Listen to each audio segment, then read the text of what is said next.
ক্ষণস্থায়ী এই জীবনে আমরা কত চিরস্থায়ী ভাবনা ভেবে থাকি, অথচ জানি না আগামীকাল, আগামী মাস, আগামী বছর কিংবা এক যুগ আমি কি এই দুনিয়াতে থাকবো জানি না।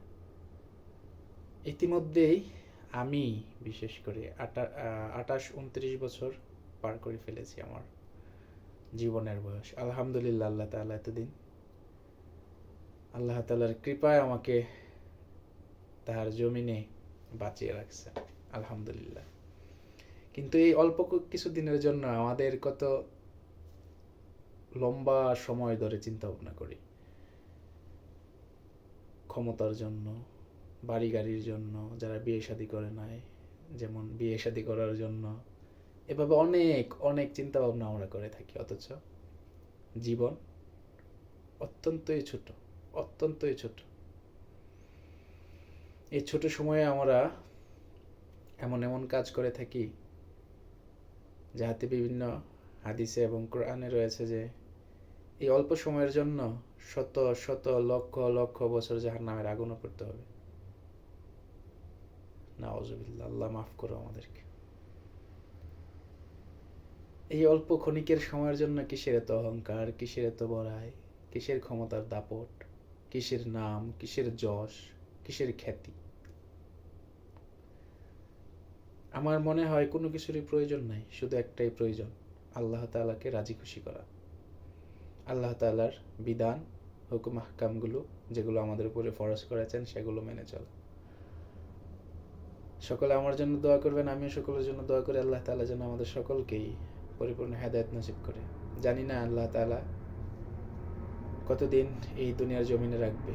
দেখুন না, আমি সর্বোচ্চ আমি আমার আব্বা, দাদা, দাদার বাবা, তার বাবা পর্যন্ত আমি চিনি এবং জানি। সরি, আমি নাম জানি, চিনি বললে ভুল হবে, আমি দেখিনি কখনো। আমি নাম জানি শুধু, আমি আমার দাদাকেও দেখিনি। তো দেখুন না, সময়ের সাথে সাথে মানুষের ইতিহাস এই দুনিয়া থেকে চিরতরে মুছে যায়। কিছু কিছু মানুষ থাকে যেমন লাখে 1-2 জন ইতিহাস হয়ে থেকে যায়।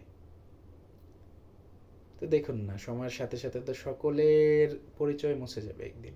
কেউ মনেও রাখবে না যে আমাদের একজন এমন মানুষ ছিল, এমন একজন মানুষ ছিল, অনেক নাম ছিল, যশ ছিল, খ্যাতি ছিল, অনেক ধনাঢ্য ব্যক্তি ছিল, অনেক ক্ষমতার মালিক ছিল। কি দরকার এই জীবনে এগুলো নিয়ে এত চিন্তা ভাবনা, এত প্যারা, এত প্যারাশানি নেওয়ার? আমার হিসাবে দরকার নাই, বিশেষ করে আমার জন্য দরকার নাই। আলহামদুলিল্লাহ, আল্লাহ তাআলা যেভাবে দিন কাটাচ্ছে, আলহামদুলিল্লাহ, হয়তো বা এইভাবে আরও যতদিন বেঁচে থাকবে এভাবে কেটে যাবে। হয়তো জীবনের এই ছোট্ট জীবনের ম্যাক্সিমাম সময় ভুল করেছি, তাই আল্লাহর কাছে ক্ষমা চাই, আল্লাহ তাআলা যেন আমাকে ক্ষমা করেন। সকলে আমার জন্য দোয়া করবেন এবং আপনাদের কাছেও যদি কোনো প্রকার ভুল করে থাকি আল্লাহর রাস্তে আমাকে ক্ষমা করে দিবেন। এই দুনিয়ার জীবন নিয়ে কোনো আফসোস নাই, কোনো আকাঙ্ক্ষা নাই। আমি আমার সৎকর্ম করে যাব রিজিকের সন্ধানে। প্রবাসে পাড়ি জমিয়েছি পরিবার পরিজন ছেড়ে রিজিকের সন্ধানে। ওই আর কি, আমিও সবার মধ্যেই তো ফেসে গেছি। যেমন আমার নানু একটা কথা বলতো যে দুনিয়াটা দেখ দেহা বেড়ার চালে চলে। যেমন আপনার এই একটা ভেড়া সামনের দিকে এগিয়ে গেলে পিছনে যতগুলা ভেড়া থাকে ওই সামনের ভেড়াটারে দেখেই চলে। তো দুনিয়াটা তদ্রূপ এরকমভাবেই চলে। তো আমিও আসলে এই ভেড়ার পালের মধ্যে আটকে গেছি। আল্লাহ তাআলা যেন আমাকে এই ভেড়ার পাল থেকে বের হওয়ার সুযোগ দান করে। সকলের কাছে দোয়া চাই এবং আমিও সকলের জন্য দোয়া করি আল্লাহ তাআলা যেন সকলকে সঠিক বুঝ দান করে। আমার জন্য সকলে দোয়া করবেন, বিশেষ করে আল্লাহ তাআলা যেন আমাকে পরিপূর্ণ হেদায়েত দান করে। তো এই জীবন নিয়ে আসলে অনেক বেশি চিন্তা ভাবনা করার, অনেক বেশি পেরেশানি নেওয়ার কিছু নাই। আল্লাহ তাআলা কোনো না কোনোভাবে দুনিয়ার জীবন পার করে দিবেন।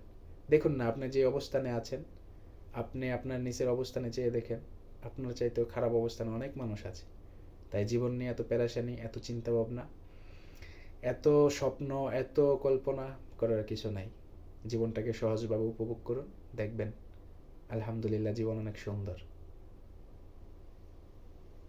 তো কেন জানি মনে হলো এই কথাগুলো সকলের সাথে শেয়ার করতে। সকলে ভালো থাকবেন ইনশাআল্লাহ, সুস্থ থাকবেন। দেখা হবে পরবর্তী কোনো সময়। আসসালামু আলাইকুম রহমতুল্লাহ।